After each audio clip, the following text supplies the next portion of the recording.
주시옵소서. 주님께서 우리의 기도를 들어주심을 감사드리며 모든 말씀 우리 주 예수 그리스도 이름으로 간절히 기도드렸습니다. 아멘. 그 요한복음의 이제 마지막 이제 마무리를 하게 되면 3대 절기 제사법을 잘 지켜서 우리가 마지막에 우리가 온영을 되라고 하는 것입니다. 그래서 온영 되기 위해서 지켜야 될 제사예요. 이 제사는.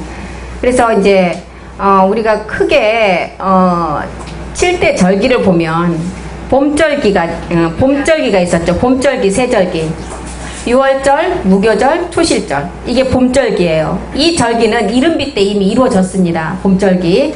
그 다음에 가을절기 4개가 있어요. 오순절, 나팔절, 속죄절, 수장절. 이제 이 가을절기라는 것은 늦은 비 때의 복음이에요. 그러니까 이 절기가 뭐냐면 우리가 예수가 그리스도가 어떤 과정을 통해서 완성이 되는가 이것을 우리에게 나타내 준 거예요. 그러니까 성경은 아주 가지가지로 우리에게 비사와 비유로 또한 아주 모든 예를 들어서 우리에게 다 말씀으로 가르쳐 주는 것입니다. 그래서 절기라는 것은 이렇게 봄절기 3개, 가을절기 4절기, 이른비 때의 복음, 유월절, 무교절, 초실절에 비밀이 있었고, 가을절기, 오순절, 나팔절, 속죄절, 수장절 이렇게 보면 이제 제사가 있어서 이거는 늦은 비 때 내려지는 그 말씀이었다. 그래서 이 순서는 그리스도께서 어떻게 오실 것이라는 그 순서를 우리에게 말씀해 주는 거고, 남아있는 절기가 그러면 봄절기는 다 이루어졌고 이른비 때 이루어졌으면 가을절기가 남았죠.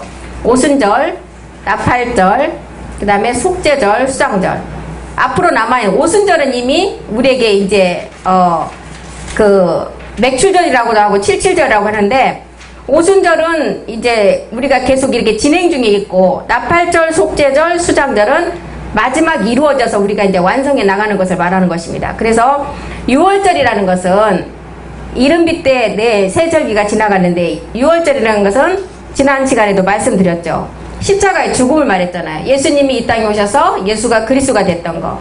그 다음에 이제 무교절이라는 것은 6월절은 4일을 준비해서 3일의 죽음과 부활을 통해서 살아는 육신을 완전히 멸하는 게 6월절이었죠. 그 다음에 이제 무교절은 7째 날의 비밀이에요. 7째 날. 그래서 7일간의 절기인데 7일 동안 지켜지는 절기예요. 그 다음에 무교절이 지나고 나면 초실절, 3일의 이제 부활을 통해서 우리가 해 받으신 후에, 사도행전 1장 3절에도 보면 해 받으신 후에는 하나님 나라의 복음만 전했다고 말씀을 하죠. 그래서 이제 이것을 우리에게 말해주는 것입니다. 사도행전 1장 3절이요. 해 받으신 후에 또한 저에게 확실한 많은 증거로 친히 사심을 나타내셨어요. 십자가 후에 40일 동안 이제 살아나셔서 40일 동안 그 몸을 보여주면서 멜기세덱의 몸을 보여주셨죠. 영인 순환의 몸. 저희에게 하나님 나라의 일만, 이 복음만을 전했다는 거죠. 그런 다음에 이제는 이 날짜, 이제 성경에서 말하는 그 순서로 보면 10일 후에 오순절, 나팔절, 속죄절, 수장절에 이제 그 순서가 이루어지는데, 오순절은 성령 강림주라고도 말하는 것입니다. 그 다음에 이제 나팔절은 뭐냐면 복음의 나팔을 불어서 추수를 하는 것을 말하죠. 이제 속죄절이라는 것은 뭐냐면 마지막 우리가 11시에 부름을 받은 자들이죠. 1시간 남겨놓고 11시, 5시에 부름을 받은 자들이에요. 11시에서 1시간만 가면 12시 딱 끝이 나는 시간이에요. 또 유대의 시간으로 보면 5시에 부름 받은 사람, 1시간, 1시간만 남겨놓고 우리는 마지막 끝부분에 이 복음으로 부름 받은 자라는 것입니다. 그래서 이제 속죄절이라는 절기는 마지막 포도원 일꾼들, 남은 자들이 이 복음을 듣고 딱 1시간 남겨놓고 들어오는 시간을 말해요. 그러면 이제 이 속죄절이 이루어지면 마지막 남은 절이 수장절이에요. 이방의 구원이 끝나고 이제 이방의 구원을 보고 유대의 구원도 끝나면 그 다음에는 대접으로 들어가요. 이제 이런 그래서 이게 교회의 마감이 된다 그러죠. 그래서 이제 온영 되기에서 지키는 제사가, 율법의 제사는 우리의 죄 사함을 위해서, 율법의 제사는 어떻게 했어요? 죄를 짐승에게 전가를 시켜서 짐승의 피와 짐승의 육체를 완전히 불로 태워서 드린 제사였어요. 율법 제사는. 근데 믿음의 산 제사는, 로마서 12장 1절이 말하는 믿음의 산 제사는 우리가 믿음의 행함을 통해서, 모리아의 믿음에 이삭을 번제로 아브라함이 믿음의 행함을 했듯이 우리는 이삭의 그 실상의 우리의 몸을 우리는 한 번은 다 멸했잖아요. 근데 마지막 남은 게 모리아의 산제사인데 이것을 실상으로 우리가 드려지는 예배예요. 믿음의 산제사.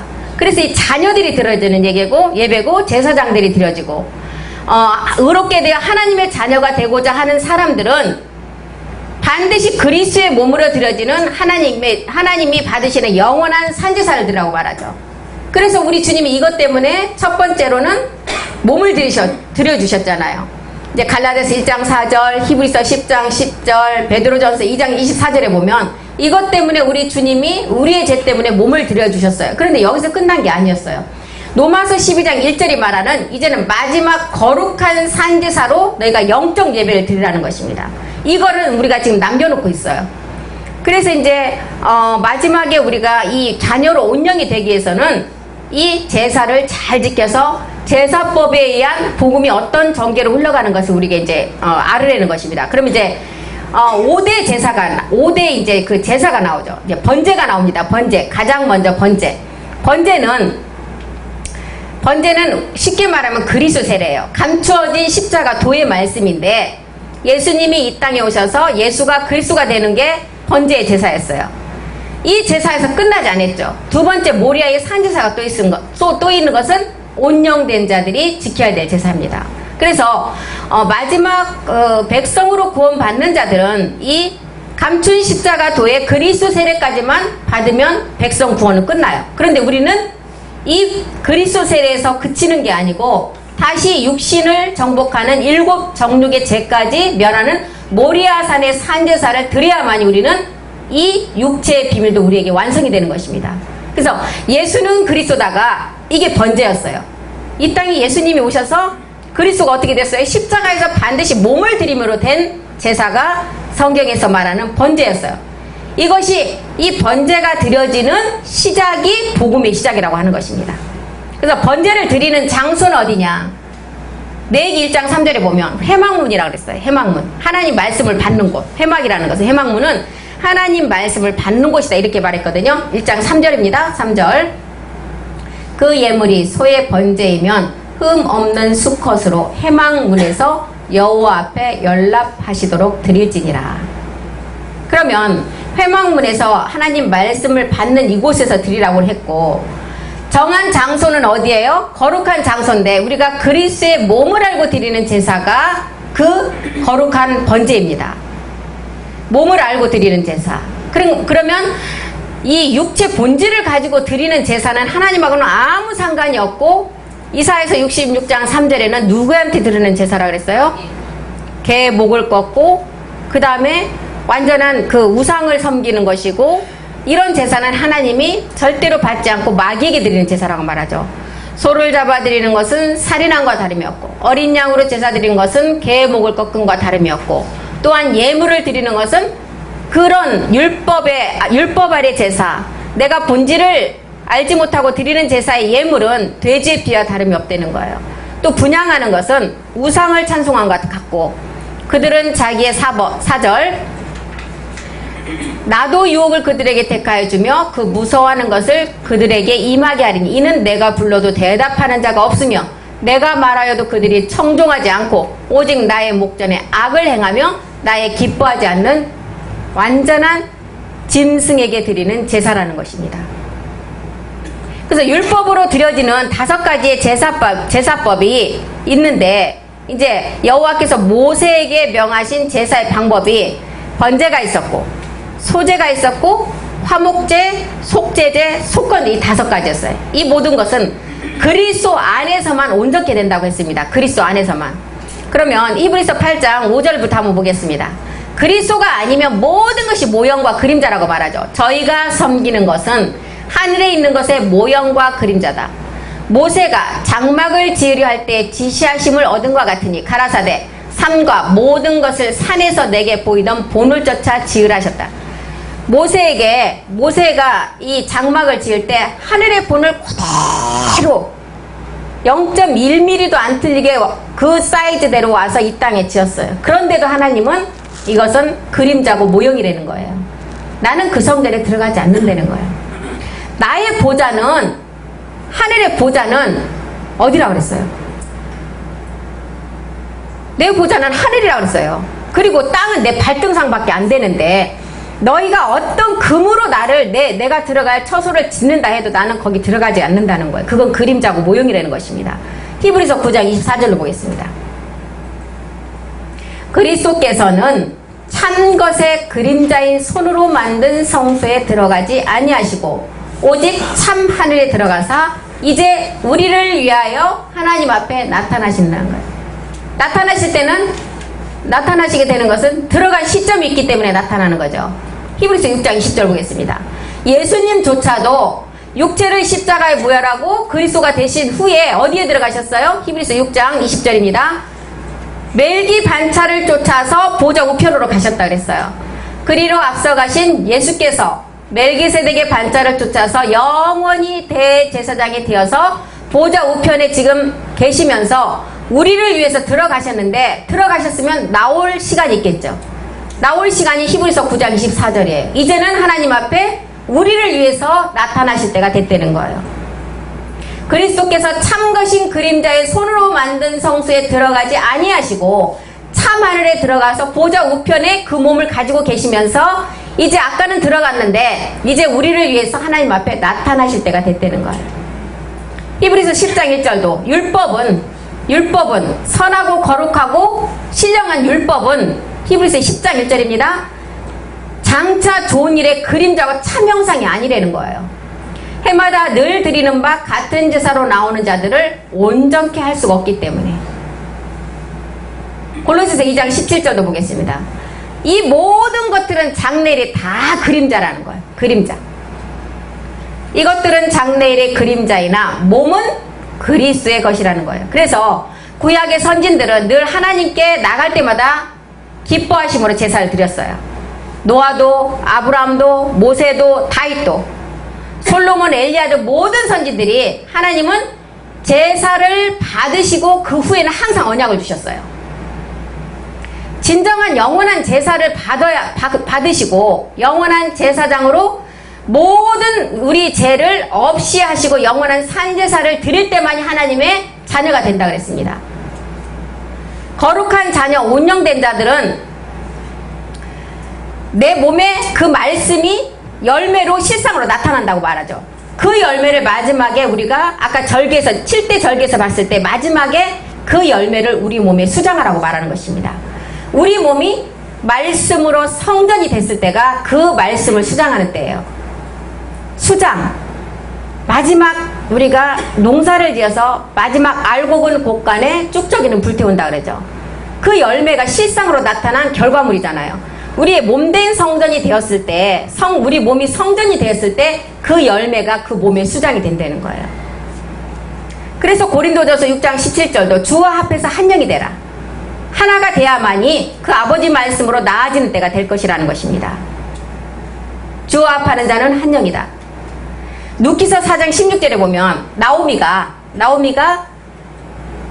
자기 며느리가 난 그 자녀를 양육자가 되죠. 나오미가 아기를 취하여 품에 품고 그의 양육자가 되니, 나오미가 누시 낳은 아기를 취해서 품의 말씀으로 양육한다는 거예요. 아버지 말씀으로 모리아에서 우리가 나아지는 상을 우리에게 가르쳐 주는 것입니다. 저 나오미의 그 아기를 누가 낳았어요? 며느리가 낳는데 나오미가 양육한다는 거예요. 우리가 마지막도 우리가 말씀으로 모리아에서 나아지는 것은 아버지 말씀으로 나아진다는 거예요. 누기 4장 17절도 한번 보겠습니다. 그 이웃 여인들이 그에게 이름을 주되 나오미가 아들을 낳았다 하여 그 이름을 오벳이라 하였는데 그는 다윗의 아비인 이새의 아비였더라. 그 이웃 여인들이 그에게 이름을 주되 나오미가 아들을 낳았다. 그 이웃 여인 그에게 이름을 주었는데 나아진 증거를 통해서 오벳에서 이새에서 다윗으로 연결되는 것입니다. 오벳에 그 다음에 이새를 낳고 이새가 다윗을 낳아서 마지막 다윗이 만왕의 예수 그리스도의 그림자잖아요. 이 계보로 연결되는 것입니다. 그래서 잠언서 8장 35절에도 나를 얻는 자는 생명을 얻는다 그러죠. 이 생명이 어떤 거였어요? 우리가 몸을 얻는 게 생명이었습니다. 잠언서 8장 35절. 아버지 세계의 온영의 비밀을 말하는 것입니다. 대적 나를 얻는 자는 생명, 마지막 멜기세덱의 그리스도의 몸을 얻고 여호와께 은총을 얻을 것이다.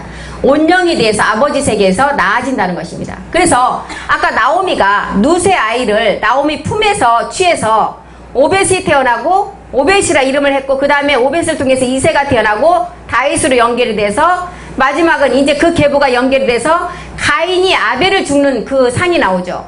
가인이 아벨을 죽이고 다른 입을 셋을 주었다 그랬어요. 그러면 가인이 아벨을 죽이는 상은 뭐냐면 우리 주님이 이 땅에 오셔서 십자가에서 죽으심을 뜻하는 것입니다. 십자가에서 죽으심을 통해서 그리스도라는 그 새로운 영이 오는 게 셋이었고 그 다음에 셋에서 에노스로 가고 에녹으로 연결되는 온영의 지점을 우리에게 말하는 것입니다. 셋이라는 다른 이름을 주어서 에노스는 그때부터 비로소 여호와라는 이름을 불렀다는 거죠. 에노스 이름. 그러면 그때부터 이제 아들이 이제 아버지 말씀으로 나아지는 세계까지 가는 것입니다. 그러면서 이제 에노스에서 에녹으로 연결되는 온영의 지점을 말하는 것은 에녹은 죽지 않고 살아서 하나님과 동행했다 그랬죠. 그러면 우리가 이 에녹을 통해서 지금 살아있는 우리가 에녹처럼 살아서 그 몸으로 우리가 주의 강림을 볼 자를 우리에게 설명해 주는 것입니다. 에녹을 통해서. 그래서 우리는 그리스도 몸에 영의 소망을 항상 품는 자가 되라고 말하죠. 에베소서 4장 4절과 4절 5절 보겠습니다. 4장 4절 5절. 그리스도 몸의 소망, 이 소망이 마지막 우리가 멜기 그리스도의 몸을 얻는 것을 말합니다. 몸이 하나고 영도 하나고 너희가 부르심의 한 소망 안에서 부르심을 입었다. 5절. 주도 하나고 믿음도 하나고 세례도 하나다. 하나하나는 뭐냐면 몸과 영이 하나가 되는 것을 말합니다. 신명기 5장 3절에도 보면 신명기 6장 4절에도 보면 여호와는 하나이시다고 계속 설명을 합니다. 이스라엘아 들어라. 이스라엘은 누구라고 그랬어요? 시족 왕족들을 말한다 그러죠. 우리를 말하는 거예요. 영적 이스라엘. 우리 하나님 여호와는 오직 하나인 여호와시다. 영과 몸이 하나라는 거예요. 요한복음 10장 30절에도 나와 아버지는 하나라는 거예요. 나와 아버지 영과 몸이 하나가 되어서 우리가 온전함을 이룰 때 나와 아버지는 하나이시라신다. 이거는 그 말씀이 영과 몸이 하나가 되어서 우리가 내가 아버지 안에 그날에 아버지가 내 안에 있는 그날을 말하는 것입니다. 그래서 이렇게 우리에게 말일인 영이신 그리스도가 이방 민족에게 이 복음이 들어와서 이제는 이방인을 통해서 영적 이스라엘 시족이 세워지면서 마지막 몸된 성전이 완성된 것을 보여주고 말일이 되면 모든 여호와의 산에 시온으로 몰려갈 그 도가 있는 곳으로 모든 민족들이 몰려간다고 말하죠. 마지막 갈라디아서 3장 8절이 말하는 영의 약속을 이방인들에게 주어서 영적 이스라엘 시족들이 마지막 몸된 성전을 이루어서 하나님이 남겨놓은 그 약속을 이룰 자라는 것을 우리에게 알려주는 것입니다. 요한일서 5장 8절에 보면 영과 물과 성령이 마지막엔 하나가 된다 그러죠. 증거하시는 셋이다. 영과 이 영은 그리스도 영이었죠. 물은 우리 영이었어요. 피는 성령이었어요. 이 셋이 합하여 하나 된다. 이 피는 주님의 몸이었잖아요. 이 몸을 통해서 우리는 성령 세례를 통해서 그리스도 세례로 갔었고 그 다음에 물은 우리가 말씀을 통해서 우리 영을 통해서 우리 영과 더불어 우리가 하나님 자녀인 것을 증거한다 그랬죠. 그리스도 영으로 마지막 우리는 거룩한 영의 사역과 그리스도의 영의 사역을 통해서 우리가 온전한 멜기세덱의 몸을 이루는 것을 말하는 것입니다. 그래서 예수를 주로 입으로 시인하는 성령 세례가 되어야 되고 죄의 본질이 옛사람임을 알아야 되고 그런 다음에 그리스도 세례를 통해서 이제는 마음의 주로 삼아야 되고 그리스도를 아는 단계에서 이제는 믿는 단계로 나가서 온전한 아버지 말씀으로 나아지는 단계가 되라는 것입니다. 하나님은 온영된 자녀들에게 이 제사를 지키라고 하는 것입니다. 하나님은 모든 사람이 구원받기를 원하시고 많은 사람이 모두 자녀가 되기를 원하시지만 야고보서 4장 4절은 뭐라 그랬어요? 스스로 간음을 했다고 말합니다. 스스로 간음했다고. 간음하는 여자들이요. 모든 인류가 다 간음하는 여자들이었습니다. 세상과 헛된 것이 하나님의 원수다. 이 원수가 뭐였어요? 우리의 육체 본질을 말하는 것입니다. 그런즉 누구든지 세상과 벗이 되고자 하는 자는 스스로 하나님과 원수된 자라고 말합니다. 로마서 8장 7절에 육신의 생각은 하나님과 원수가 된다고 말하죠. 육신의 생각은 하나님과 원수가 되고 하나님 법에 굴복지 아니할 뿐 아니라 할 수도 없다는 거예요.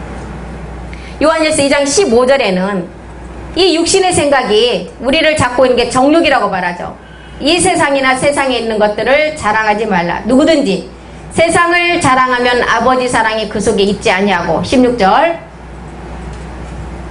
이는 세상에 있는 모든 것이, 이제는 우리가 육체를 멸하고 나니까 정욕이 우리를 이제는 두 번째 역사에서 성전을 짓지 못하게 방해합니다. 육신의 정욕, 안목의 정욕, 이상의 자랑을 가지고 아버지께로 쫓아온 것이 이건 아니라는 거예요. 세상으로 쫓아온 것. 이것이 우리 안에서 일곱 정욕이 이제는 성전 방해를 한다고 했습니다. 우리는 감춘 십자가를 통해서 세상과 벗된 육체를 멸하는 증험을 다 경험한 자들이에요. 이제 남은 게 뭐예요? 성취를 이루어야 되는 것입니다. 성취. 마지막 성취는 어디에서 이루어지냐? 마지막 모리아산에서 성취가 되는 것입니다. 고전 1장 27절 말씀이 모리아산에서 이루어지고 이제는 이 말씀이 응해야 되겠죠. 고전 1장 27절. 하나님께서 세상에 미련한 것들을 택하고 지혜 있는 자를 부끄럽게 하시고 세상에 약한 것들을 택하고 강한 것들을 부끄럽게 하셔서 마지막 모든 사람들의 지식으로 아는 자들을 우리가 마지막 말씀으로 무너뜨리기 위해서 사사시대 때 많은 사사들이 들어가서 일곱 정욕을 계속 물리치는데도 꼭 브리스 족속인 그 철병거는 남겨놨다 그랬어요. 왜 이걸 남겨놨을까요? 저는 그때 그걸 이해를 못했어요. 왜 계속 들어가서 이 일곱 정욕을 다 무너뜨리려고 모든 무기를 갖고 들어가는데 이 브리스 족속 하나를 꼭 남겨놨어요. 마지막 갈라디아서 3장 8절 앞에서 봤듯이 이방인의 영의 약속을 받은 마지막 자녀들이 성전을 짓기까지 한 발짝씩 갈 때마다 방해물이 없으면 절대 나갈 수가 없어요. 우리가 고속도로를 금방 간다면 이 성전은 루시퍼처럼 무너질 수밖에 없어요. 값없이 얻은 것이기 때문에. 그렇기 때문에 우리 안에서 왕벌을 앞서고 해서 사자를 무너뜨릴 때도 조금씩 무너뜨린다 그랬잖아요. 우리가 완전한 몸된 성전을 이루기 위해서 그 철병거를 하나 딱 남겨놓고 이제는 시편 2편 9절에 말하는 철장으로 이 말씀을 가지고 이제는 부서뜨릴 온영 자녀들이 남아있기 때문에 몸된 성전을 가기까지 이 장애물을 항상 남겨놨다는 거예요. 내가 철장으로 저희를 깨뜨리고 질그릇같이 부수리라 하시도다. 온영될 자녀들 때문에 이걸 남겨놨다는 거예요. 이렇게 남겨놓고 앞에서 봤던 고전 1장 27절의 말씀이 응하게 하기 위해서 약한 것들을 택하고 지혜 없는 자를 택하고 선한 것들을 택해서 하나님 말씀을 이루기 위해서 이렇게 가나안의 일곱 정욕도 한 가지만을 남겨놓고 항상 사사들이 가서 싸웠지만 이 한 가지만을 꼭 남겨놨다는 거예요. 스가랴서 4장 7절에 보면 이제 이 말씀을 통해서 큰 산이 다 무너질 때가 됐다 그랬죠. 큰 산, 율법에 복음이 없는, 본질이 없는, 본질을 해결하지 못하고 가지고 있는 스가랴서 4장 7절이요. 모든 것들이 이제는 큰 산, 큰 교회들이 무너진다는 거예요. 큰 산아 내가 무엇이냐? 내가 스룹바벨 앞에서 평지가 되리라.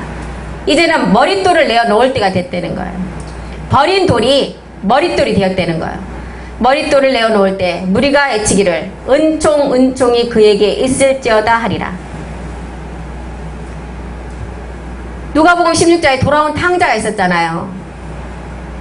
어떤 분은 돌아온 탕자를 돌탕이라고 하더라고요. 돌탕. 그래서 그 말을 듣고 저도 굉장히 많이 웃었거든요. 돌탕. 그 돌아온 탕자가 정말 아버지 재산을 다 탕진하고 왔을 때 우리가 생각하기에는 복음을 깨닫기 전에 이 말이 이해가 잘 안 되더라고요. 아니 큰아들은 정말 열심히 아버지 일을 도우면서 집을 지키면서 있었잖아요. 재산도 탕진 안 하고. 근데 둘째 아들은 다 갖고 나가서 다 탕진을 하고 돌아왔는데 소를 잡고 발가락에 반지를 껴주고 신을 시켜주고. 아니 왜 이렇게 할까? 복음을 몰랐으면 전혀 이거를 깨닫지 못했었어요. 그 탕진한 재산들을 뭐를 말하는 거예요? 우리의 본질 육체를 말하는 거예요. 근데 이걸 몰랐을 때는 정말 이게 무슨 말인지 이해를 못했거든요. 그래서 그 돌탕이 돌아왔을 때 아버지가 그렇게 기뻐한 거는 큰아들은 정말 흠이 없어요. 율법 안에서 흠이 없어요. 너무 잘 섬기고 율법 제사 잘 지키고 목사님 잘 섬기고 새벽 예배 잘 드리고 헌금 잘하고. 그런데 돌탕은 이런 게 전혀 없었거든요.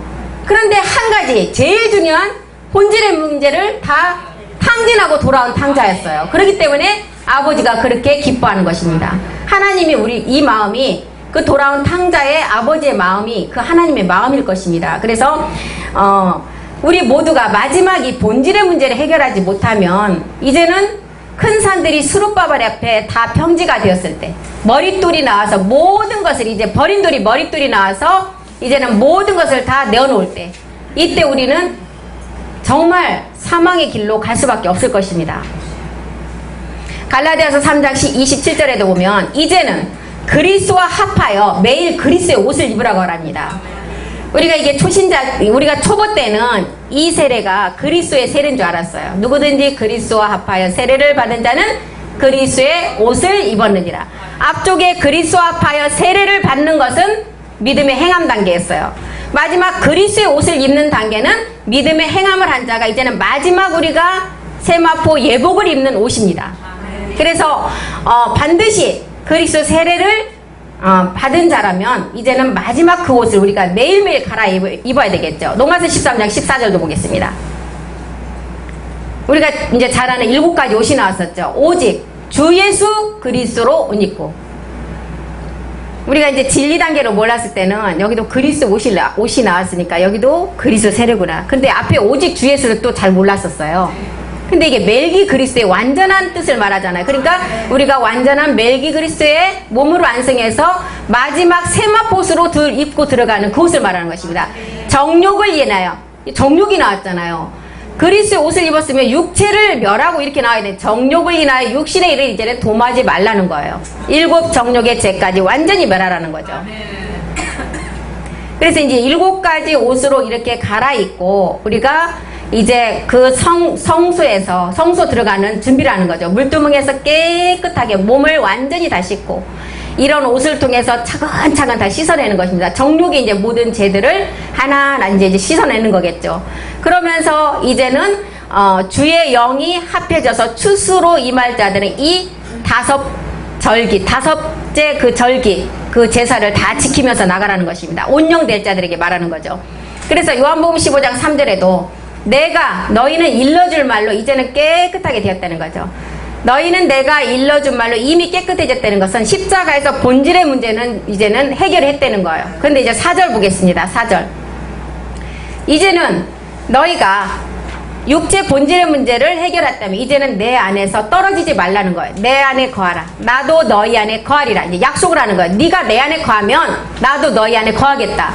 가지가 포도나무에 붙어있지 아니하면 가시를 맺을 수 없고 너희가 내 안에 있지 아니하면 가시를 맺을 수 없다는 거예요. 5절도 보겠습니다. 나는 포도나무요 너희는 가지고 저가 내 안에 내가 저 안에 있으면 이 사람은 과실을 많이 맺나니 나를 떠나서는 너희가 아무것도 할 수 없다는 거예요.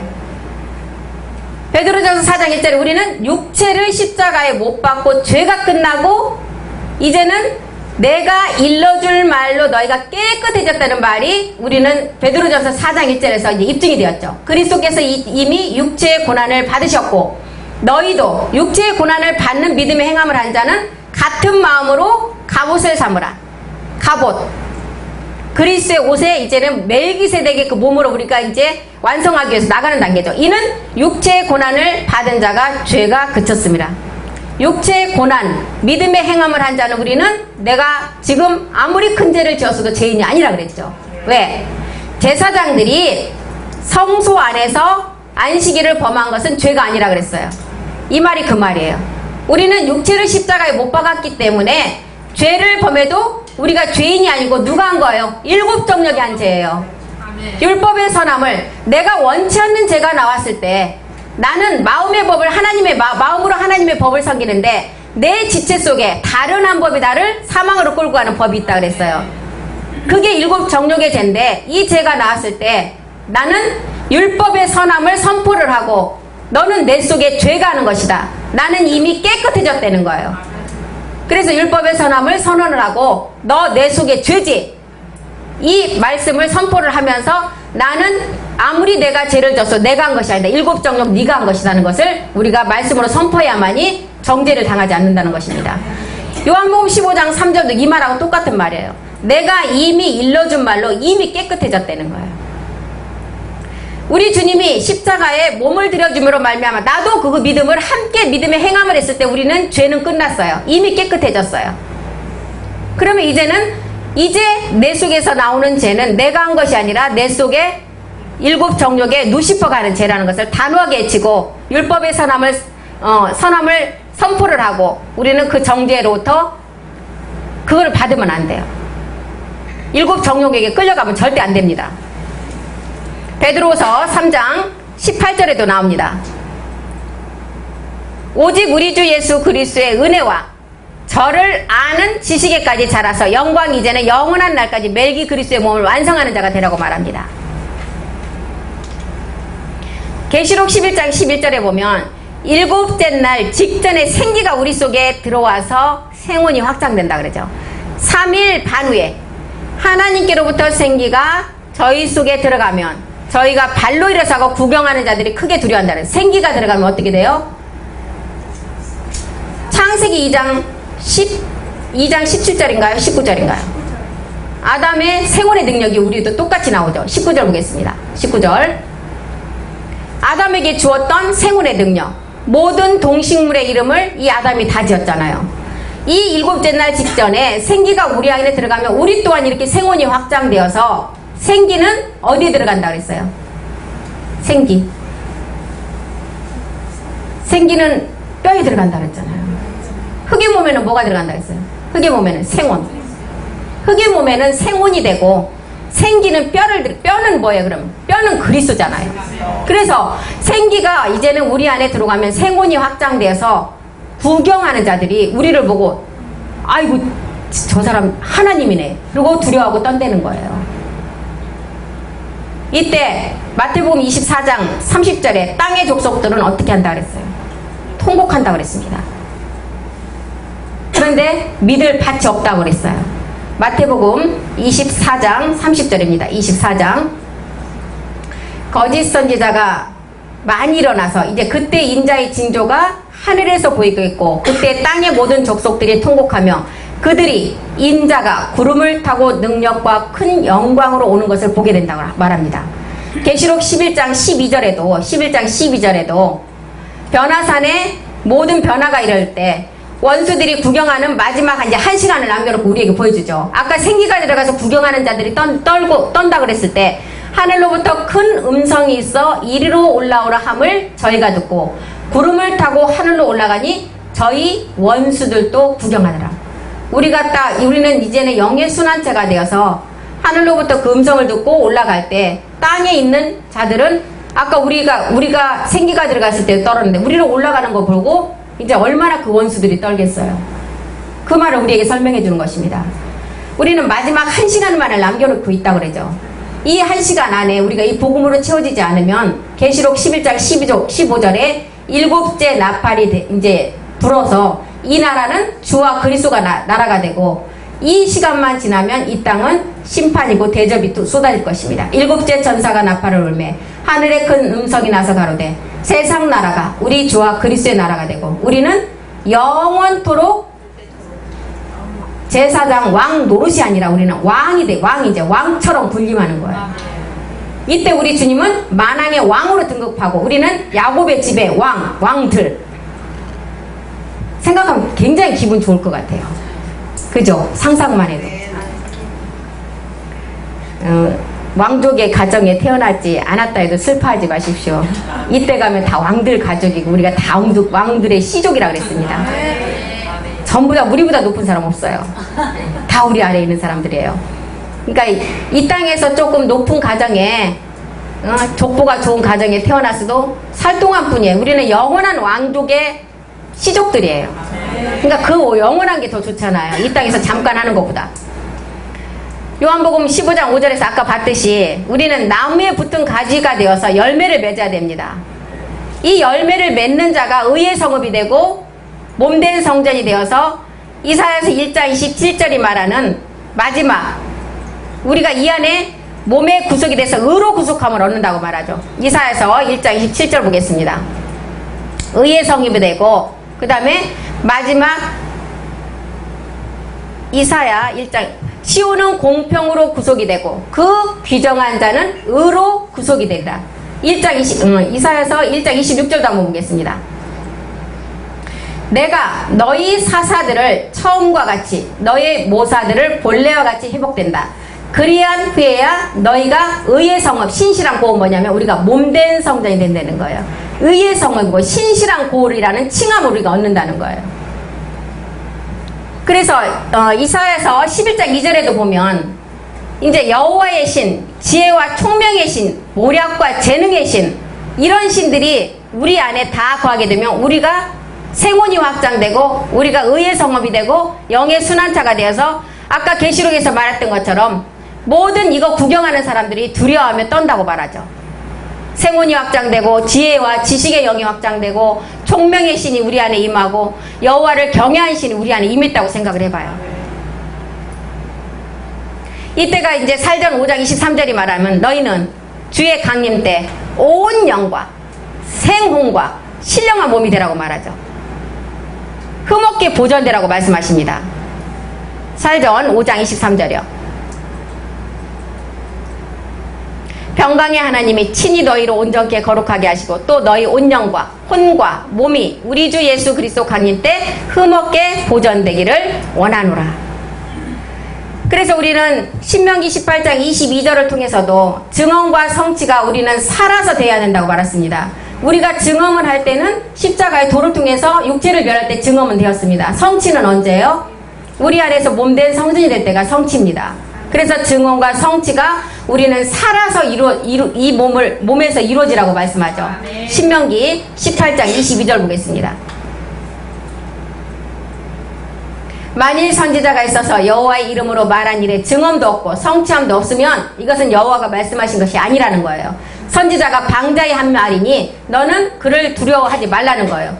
반드시 증언과 성취가 있는 자가 마지막에 어떤 자였어요? 모사와 사사처럼 본래대로 회복되어서 의의 성읍이 될 자라고 말하는 것입니다. 호렙 모리아로 올라갈 자들은 마지막 3대 절기를 철저히 지켜서 5대 제사법도 우리가 지켜나가라고 말하는 것입니다.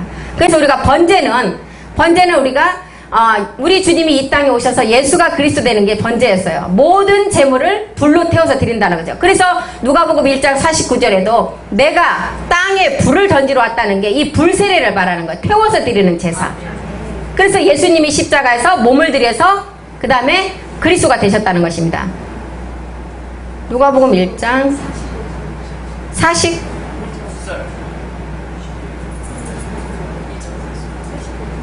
아닌데? 이거 맞는 것 같아. 누가복음. 이건 제가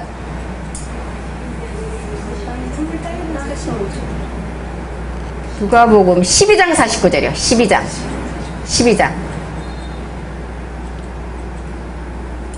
그렇죠. 내가 불을 땅에 던지러 왔다. 이건 불세례, 아들의 그리스도 세례를 말합니다.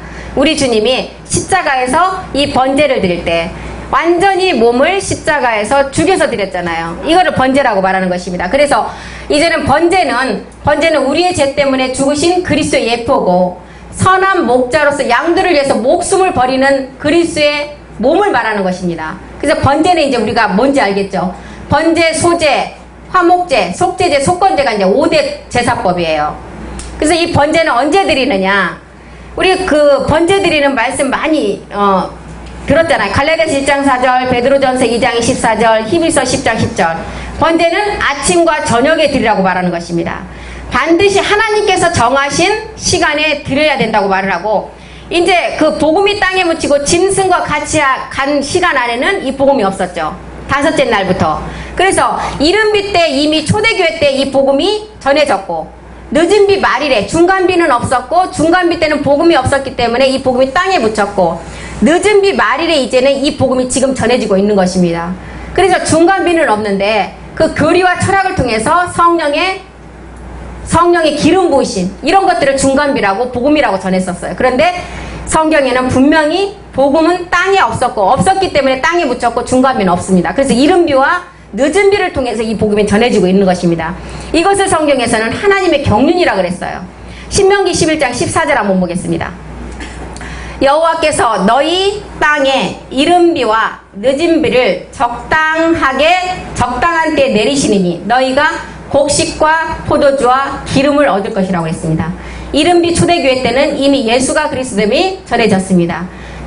중간비는 복음이 없어서 땅에 묻혔고 늦은비 때, 이른비 때와 똑같은 복음이 지금 전해지고 있는 것입니다. 그래서 예수가 그리스도가 되었고 예수가 그리스도가 된 자가 이제는 멜기 그리스도의 몸을 완전히 이루어서 몸된 성전을 이룰 자가 그두라의 여섯 자녀 백성을 추수할 자라고 말하는 것입니다. 그래서 이제 중간비는 없음을 분명히 우리에게 말해줘. 요엘에서 요엘 2장 23절도 한번 보겠습니다. 이른비와 늦은비에 대해서 우리에게 또 설명을 합니다. 요엘도 시온의 자녀들아 너희는 너희 하나님 여호와로 인하여 기뻐하라 즐거워하라. 왜 기뻐해야 되겠어요? 이 복음이 전해서서 우리가 몸을 얻으니까 기뻐하라 그러죠. 자녀들한테 기뻐하라 그랬습니다.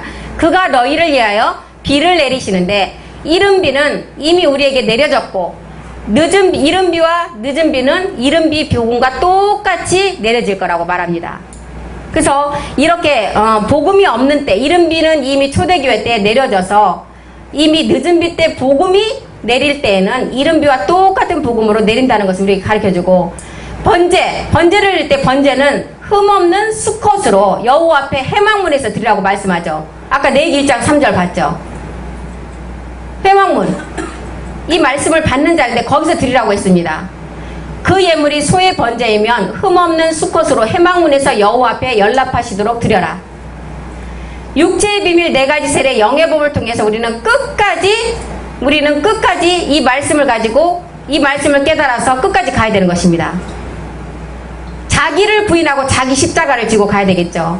회막문은 정한 장소인데 그 그리스도의 정한 장소는 정한 거룩한 장소에서 이 제사를 드려야 되는데, 갈라디아서 1장 4절에도 보니까 그 몸을 우리에게 들어준 그 예수님 때문에 우리가 모두가 구원을 얻었죠. 그리스도께서 하나님 곧 우리 아버지의 뜻을 따라 이 악한 세대에서 우리를 건지시려고 우리 죄를 위하여 자기 몸을 들여주셨다 그랬어요. 히브리서 10장 10절에도 회막문 정한 장소 거룩한 장소에서 이 몸을 들여주셨죠. 그 뜻을 좇아 예수 그리스도의 몸을 단번에 들이심으로 말미암아 우리가 거룩함을 얻었다는 거예요. 그래서 이삭과 같이 하나님께 영원한 번제물을 드리신 그리스도께 나가서 우리는 우리 죄를 완전히 도말하고 하나님이 받으시는 거룩한 새 사람으로 우리가 번제를 드리고 그 다음으로 나가라는 것입니다. 반드시 여자라는 온 인류의 여자에서 남자 그리스도의 생명을 우리가 받으려면 절기를 지키고 이 생명을 받으라고 하는 것입니다. 그래서 우리에게 5대 제사법을 지키라고 말하는 것입니다. 온영 제사장 아들이 될 자들은 이 제사법을 지키라고 하는 것입니다. 우리는 반드시 피를 통해서 예수 그리스도의 피를 통해서 우리가 회개하고 그 다음에 몸을 십자가에 들여서 그리스도 세례를 통하고 그 다음에 이제는 마지막 그 제사를 통해서 온영으로 나가라고 말하죠. 그래서 번제를 드리는 것이 우리가 뭐냐면 육체의 비밀이었고 우리가 영의 법을 아는 것이었고 4가지 세례를 아는 것이 우리가 번제를 드리는 말씀이었어요. 이게 예수가 그리스도가 되는 말씀이잖아요. 그러니까 이게 번제에 대해 해당되는 말씀입니다. 그래서 오늘은 번제에 대해서 공부를 했고 다음 시간에 소제에 대해서 공부를 하고 5대 제사법이 다 맞춰질는지 모르겠어요. 한 2-3시간 안에. 그래서 이제 이게 끝이 나면 이제 그 은혜와 진리에 대해서 공부를 하는데 이 제사법도 꽤 시간이 좀 걸릴 것 같아요. 그래서 최대한 요약을 해서 마치고 다음 진도로 나가겠습니다. 오늘은 번제까지 하고 마치겠습니다. 기도하겠습니다. 살아계신 아버지, 예수가 이 땅에 오셔서 그리스도가 되는 마지막 우리가 온영으로 될 아들 제사장 자녀들은 이 제사 절기를 잘 지키라고 하셨습니다.